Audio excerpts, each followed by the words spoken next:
وقد زرنا الشيخ صالح الفوزان حفظه الله مرة، وجاء الكلام عما قد يقع بين السلفيين، ليس بين السلفيين وأهل البدع. الذي بين السلفيين وأهل البدع هذا على مر السنين، لكن الذي يقع بين السلفيين أحيانا. فقال وصية طيبة وعجيبة، قال الذي بين السلفيين إن كان مما يدفن فينبغي دفنه، وإن كان مما لا يدفن فينبغي إصلاحه بما لا يفرح أهل البدع.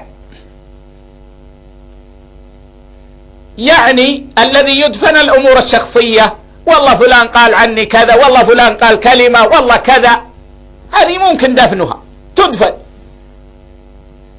وأما الأمور الشرعية ونحو ذلك فتصلح بالنصيحة، مع مراعاة أن قليل في وسط أهل شر كثر يفرحون بأن ينالنا الأذى ربما أكثر من فرحهم بنيل الأذى للمشركين.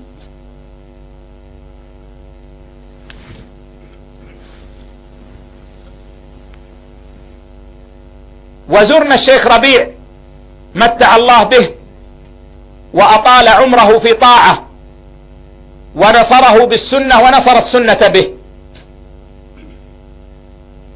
فذكرنا شيئا حول مثل هذه الأمور، فقال أنا وصيتي الصبر حتى لا يكون هناك مجال للصبر. وذكر حفظه الله أنه صبر على بعض الناس 10 سنين أو أقل أو أكثر، وهذا لا شك أنه من العلاج والأمر الذي ينبغي أن يلتفت إليه.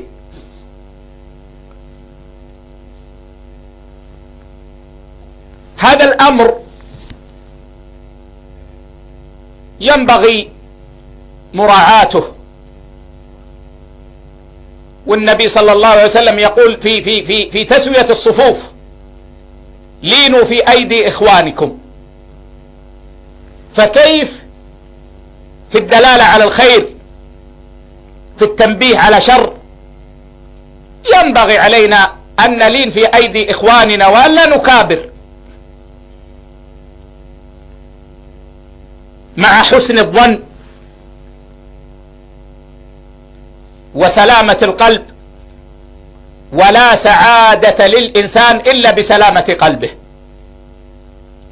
وسلامة القلب تكون بتخليصه من العوائق والعلائق،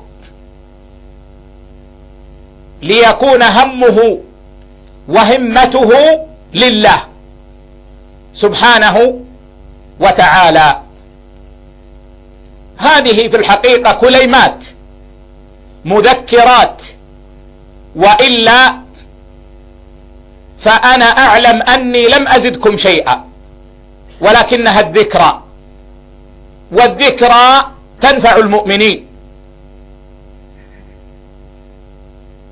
وأعلم ولله الحمد والمنة أن عند إخواني من العلم ما هو أكثر، وفي قلوبهم من الخير ما هو أبلغ.